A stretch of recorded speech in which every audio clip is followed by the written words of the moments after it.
भक्त थी और गुरुओं के बहुत सारी चीजें देखती थी टीवी पे कि बहुत यहाँ पर ये कुछ हो गया वो कुछ हो गया, तो मैं बिल्कुल भी गुरुओं के किसी संतों के फेवर में नहीं थी, डर लगता था मुझे संतों से। तो ऐसा नहीं है मैं जाती थी, पर इतनी सारी चीजें हो गई थी कि डर लगने लग गया था। मेरी मम्मी पापा और सारी फैमिली जुड़ गए गुरुजी से और मुझे कहते रहते थे कि तू भी चल। वो गुरुजी के बर्थडे पे भी गए, तो मैंने बहुत सुनाया उनको, मैंने आपको तमीज नहीं है, आप 10 जगह भटकते हो, एक पे विश्वास रखा करो। अब वही नई गुरु मिली है आपको, लेकिन ना इसके बाद इनका काम शुरू हो गया था। मुझे तो ये नहीं मालूम क्योंकि मुझे वो खींच रहे थे और मैं आ नहीं रही थी। तो पहले उन्होंने क्या उनकी प्लानिंग होगी मुझे मालूम नहीं, उन्होंने कैसे जोड़ा, सबको जोड़ा, लास्ट में मुझे पकड़ा और ऐसे करते करते 1 साल भर निकल गया, वो जाते रहे और मैं उनको मना करती रही। पर इनके बारे में जब उन्होंने बताना शुरू किया तो अब ये हो गया था मेरे साथ कि गाड़ी जा रही है, उसके पीछे गुरुजी लिखा है, उसके अंदर स्वरूप लगा है। तो मैं पूछ रही हूँ ये गुरुजी को कैसे जानते हो, तो इनके बारे पूछना शुरू कर दिया। अब शूज लेने भी जा रहे तो भी ये मिल जाए, अब तो ये हर जगह ही मिल जाए, मेरे को हर जगह ही दिखने लग गए। उसके बाद क्या हुआ कि मेरी जॉब थी MNC में और मेरी कैब मुझे लेने आती थी सुबह 7 बजे और ऐसे ही फ्लाइट चल रही थी। अचानक मुझे ब्रेस्ट लंप हो गया और इतना बड़ा था कि मेरा हाथ भी मूवमेंट नहीं कर रहा था, एक हाथ मूवमेंट करना अचानक बंद हो गया। और जब मैं गायनोलॉजिस्ट के पास गई, उसने कैंसर टेस्ट के लिए भेज दिया मुझे विदिन 1 डे। मतलब एक दिन पहले आपको कुछ नहीं है और अचानक आपको पता चला कि आपकी बॉडी में इतनी बड़ी गांठ हो गई और 8 इंचेस की। और उसके बाद मुझे गायनोलॉजिस्ट के पास भेज दिया गया। उसने बोला कि गांठ तो है ही, सर्जरी आपकी होगी जो भी निकलेगी, पर हम पहले कैंसर टेस्ट के लिए भेजेंगे। तो कैंसर टेस्ट के लिए मुझे भेज दिया गया और 3 दिन में रिपोर्ट आनी थी। 3 दिन के अंदर जो मेरी हालत हुई है, रो धो के, मेरा बेटा 1.5 साल का था और मैं उसको देख के और रोती थी कि मेरे को कुछ हो गया तो इसका क्या होगा, ये तो वैसे ही बहुत मम्मी को बहुत अटैच रहता है। तो उससे पहले 1 महीना पहले क्या हुआ था, मेरी मम्मी लाइन में लगे हुए थे और गुरुजी के तब स्वरूप अभी भी मिलते हैं कि वहां पर लाइन लग के स्वरूप मिलते हैं। उससे पहले हमारे घर में गुरुजी का कोई स्वरूप नहीं था। तो एक अंकल आए लंबे से, शायद वो गुरुजी थे, क्योंकि उन्होंने किसी को भी स्वरूप नहीं दिया, सिर्फ मेरी मम्मी को 2 स्वरूप दिए। और ऑरेंज कलर के मेरे चोले में जो गुरुजी का स्वरूप है, बहुत सुंदर सा चोला पहना हुआ है, वो 2 स्वरूप दिए।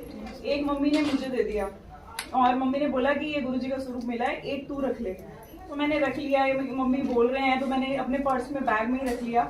ऐसे ही उसको ऑफिस लेके चली जाती थी, पीठ पे लगे ऐसे ही वापस ले आती थी, लेकिन कभी खोल के नहीं देखा, कभी उनका आदर नहीं किया, कभी उनको देखा भी नहीं। जैसे ही वो 1 महीना कंप्लीट हुआ, मुझे वो ब्रेस्ट लैम्प हुआ और मैं डॉक्टर के पास जब गई तो मम्मी ने मुझे याद दिलाया कि अब तेरी रिपोर्ट आनी है।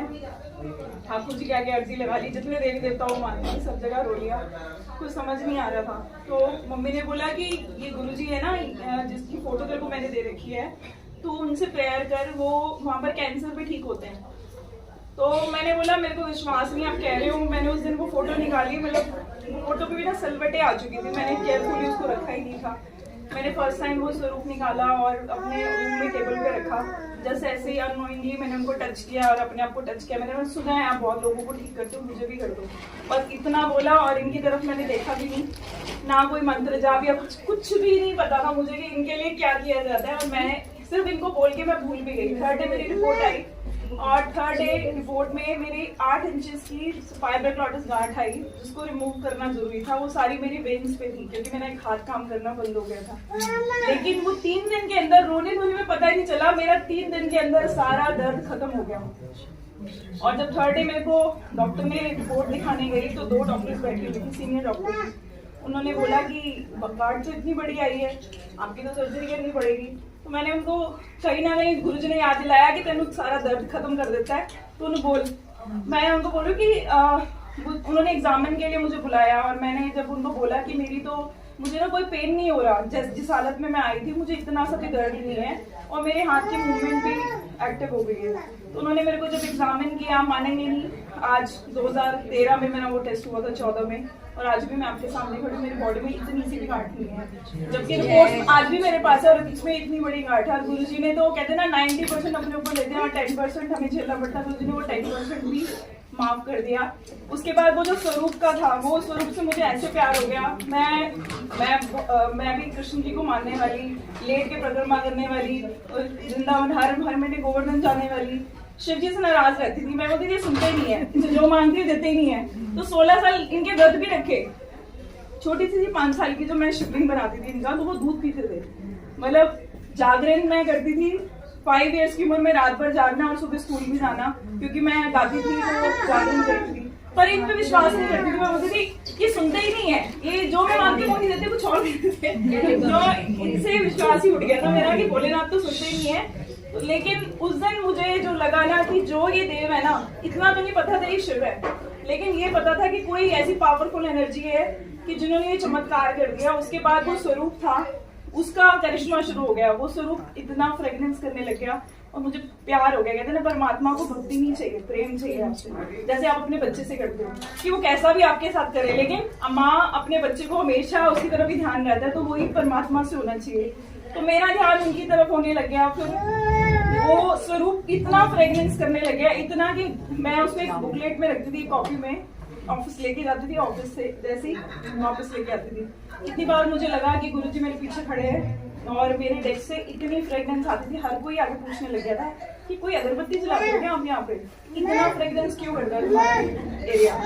तो आप मानेंगे नहीं, जिस ड्रॉर में मेरी बुक के अंदर मेरा वो स्वरूप रखा होता था, उसमें ड्रॉर में जितने पेन थे वो सारे फ्रेग्रेंस वाले पेन बन गए। तो लिखती थी, उसमें खुशबू आती थी। नीचे मेरे जिम के शूज रखे हुए थे, उस शूज में भी खुशबू आने लग गई थी। और जिस कैब में मेरे को ड्राइवर लेके जाता था, ड्राइवर का दरवाजा मैं 10 बार बंद करता हूँ, गुरुजी की फ्रेग्रेंस आती थी, दरवाजा अपने आप खुल जाता था उसका, फिर बंद करता था, फिर खुल गया। तो गुरुजी ये कहते बैठते थे, उठ के चले जाते, बैठते थे, उठ के चले जाते थे। मैं हंसी रहती थी अंदर की गुरुजी आगे बैठे फिर चले गए।